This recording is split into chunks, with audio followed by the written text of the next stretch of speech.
Сәлематсыздар ма оқушылар? Математика сабағы 5-ші сынып. Сабақтың тақырыбы координаталық сәуле, натурал сандарды және нөл санын координаталық сәуледе кескіндеу. Екінші сабақ. Бірінші координаталық сәуле дегеніміз не? Сәуленің О басталу нүктесі санақ басы ретінде алынған, бірлік кесіндісі берілген, бағыты белгіленген сәуле координаталық сәуле деп аталады. Міне, егер қарайтын болсаңыздар, координаталық сәуле мына түрде кескінделеді. Міне, О дегеніміз, яғни ол басталу нүктесі. Координаталық сәуледегі берілген нүктеге сәйкес сан осы нүктенің координатасы деп аталады. Яғни оның өзіндік бірлігі кесіндісі берілген болатын, иә? Мынау нүктенің координатасы деп аталады. Енді бірінші 18-ші тапсырмаға қарайық. Ауызша есептеңдер. 47 мен 29-дың қосындысы 76, 76 мен 38-дің бөліндісі 2, 2 мен 54-дің көбейтіндісі 108, 108 мен 48-дің айырмасы 60, 60 пен 5-дің бөліндісі 12.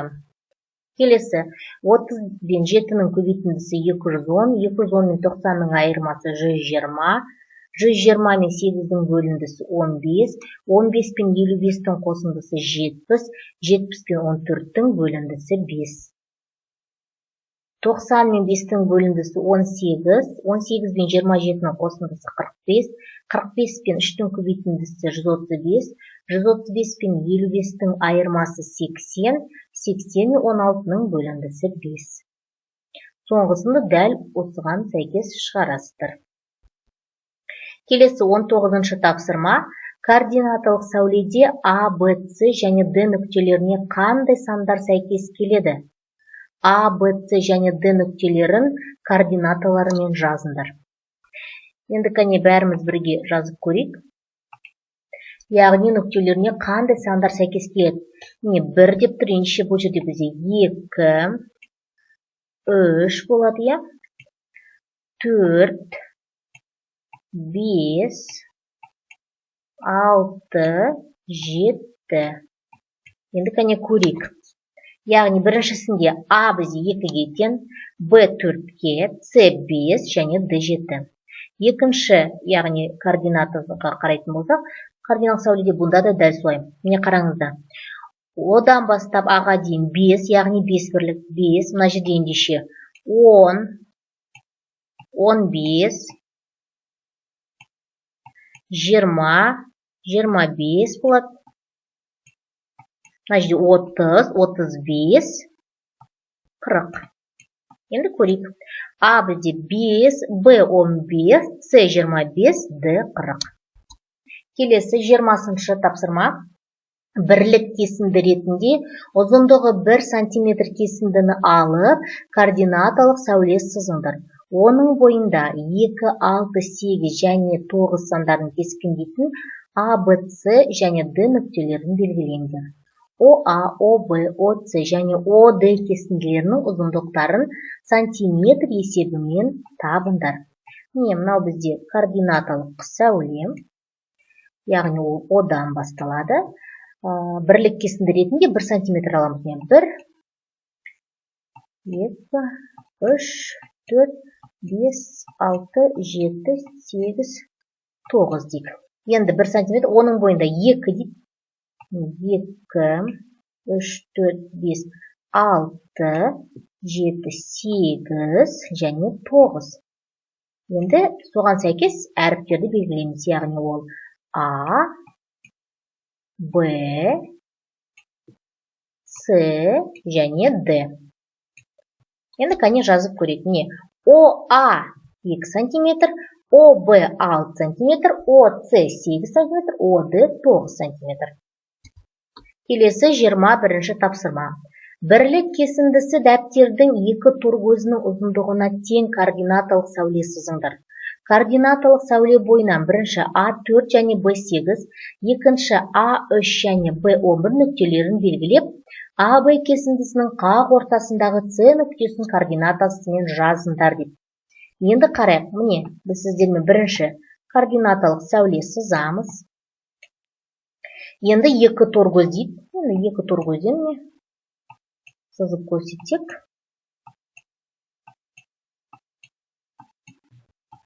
Енді көрейік.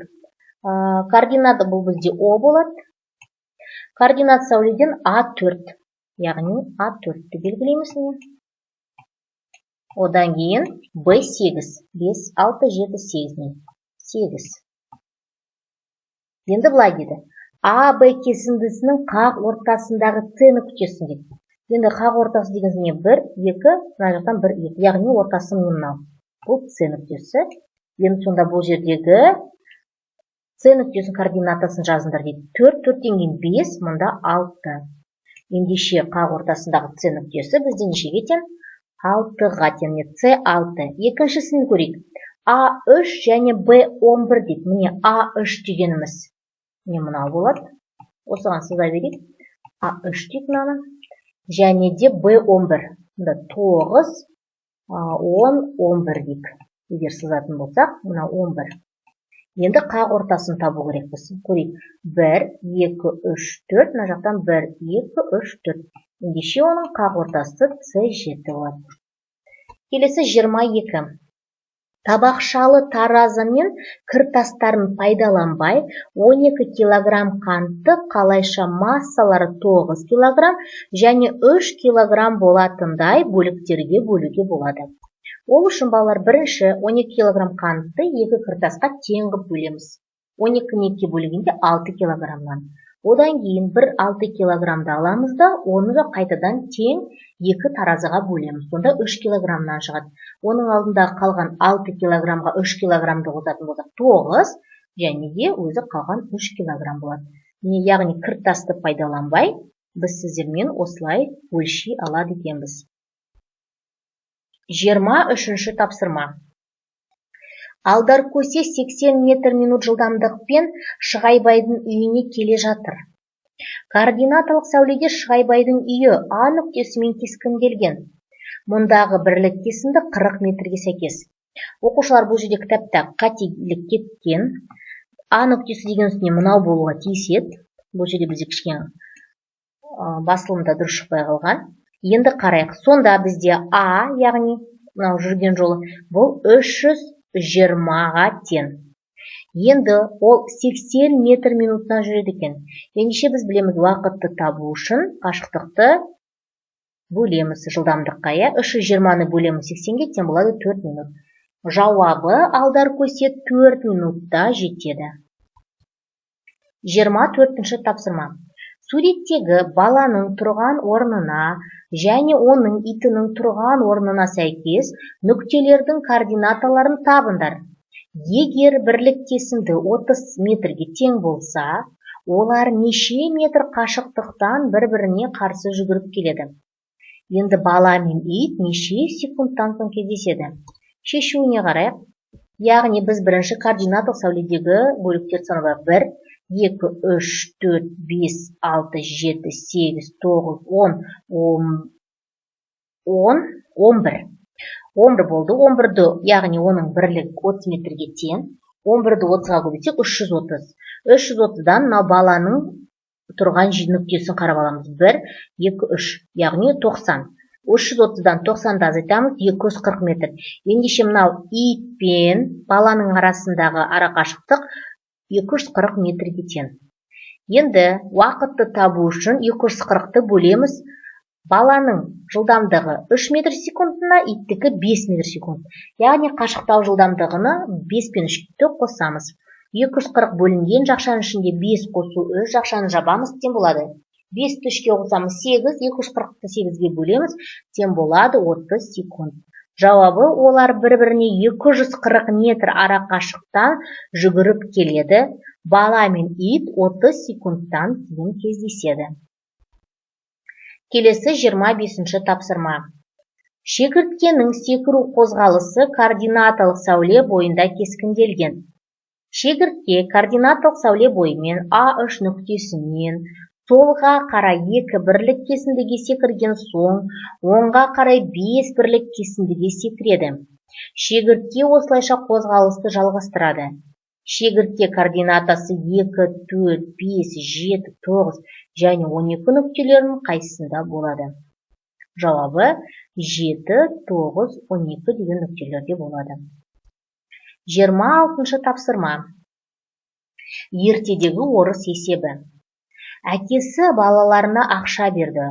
Ол үлкен ұлына барлық ақшасының жартысын және 1 рубль, ортаншы ұлына қалған ақшасының жартысын және 1 рубль, кіші ұлына қалған ақшасының жартысын және қалған 3 рубльді берді. Әкесі балаларына барлығы қанша ақша берді? Енді бірінші, ол үшін біз кіші ұлына қанша ақша бергенін табуымыз керекпіз. Кіші ұлына қалған ақшасының жартысын және қалған 3 рубль. Қалған 3 рубль деген енше оның жартысы. Шешу 3-ті 2-ге көбейтеміз, тең болады 6. Бұл кіші ұлына берген ақшасы. Енді ортаншы ұлына қалған ақшасының жартысын және 1 рубль. Ендеше 6-ны 1-ге қосамыз, 7-ні 2-ге өтеміз, тең болады 14 шығады бұл жерде. Енді қараңдар, ол үлкен ұлына барлық ақшасының жартысын және 1 рубль дейді. 14-ті 1-ге қосамыз, көбейтеміз 2-ге, тең болады 30.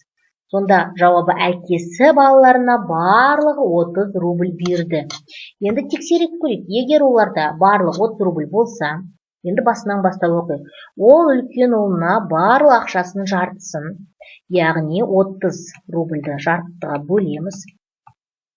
Тең болады 15 және оған тағы 1 рубль берген екен. Көрдіңіз бе? Сонда ол 16 рубль берген екен. Енді әкесінде қанша қалды? 14 рубль қалды. 14 рубльдің ол жартысын, яғни 2-ге бөлеміз, 7 болады. Және оған тағы да 1 рубль береді, 8 болады. 14-тен 8-ді азайтамыз, сонда 6. Сонда ол кіші ұлына қалған ақшасын жартысын, яғни 6-ны 2-ге бөлеміз, 3 шығады. Және қалған 3 рубльді береді. Яғни біздің есебіміз дұрыс. Келесі 27-ші тапсырма. Суретте санақ басы О нүктесі болатын бірлік кесіндісі 60 километрге тең координаталық сәулелер кескінделген. Қостанай, Павлодар, Жезқазған қалаларының Астана қаласынан ара қашықтықтарын табыңдар. Енді ара қашықтағы 60 километрге тең екен. Мына бірлік кесіндісі енше санаймыз.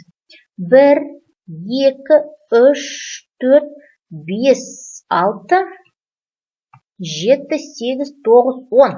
10-ды 60-қа көбейтеміз, 600. Ендеше Қостанай мен Астана аралығы 600 километр. Келесі Павлодар мен Астананы санаймыз. 1, 2, 3, 4, 5, 6, 7. 7-ні 60-қа көбейтеміз, 420 километр. Және Астана мен Жезқазған. 1, 2, 3, 4, 5, 6, 7, 8. 8-ді 60-қа көбейтеміз, 480. Жезқазған мен Астананың ара қашықтығы жуықтап алғанда 480 километр. Сонымен бүгінгі біздің сабағымыздың тақырыптың түйіні, ол сәуленің басталу нүктесі О нүктесі санақ басы деп аталады. Екінші, координаталық сәуленің белгіленген бағыты, санақ басы және таңдап алынған бірлік кесіндісі болады. 3. Кез келген натурал сан координаталық сәуле бойындағы бір ғана нүктемен кескінделеді. Және 4. 0 саны санақ басы болатын О нүктесімен кескінделеді. Осымен біздің бүгінгі сабағымыз аяқталды. Сау болыңыздар.